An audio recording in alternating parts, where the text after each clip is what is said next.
ang nagmamahal sa malayo. Matutunan sana nating mag-isa ng maayos. Mayroon man siya o wala sa tabi, maaalagaan pa rin natin ang mga bagay-bagay sa ating paligid. Matiwasay pa rin ang buhay.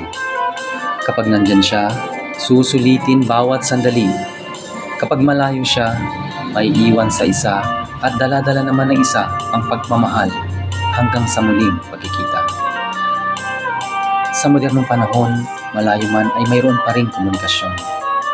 Kung ganun man na komunikasyon ang daan upang ang relasyon ay mananatiling matatag, wala nang dahilan. Wala nang dahilang hindi mo siya makausap. Ang bawat paraan ay nagsasagisag ng pagmamahal. Ang bawat palya ay sumasamo ng pangunawa.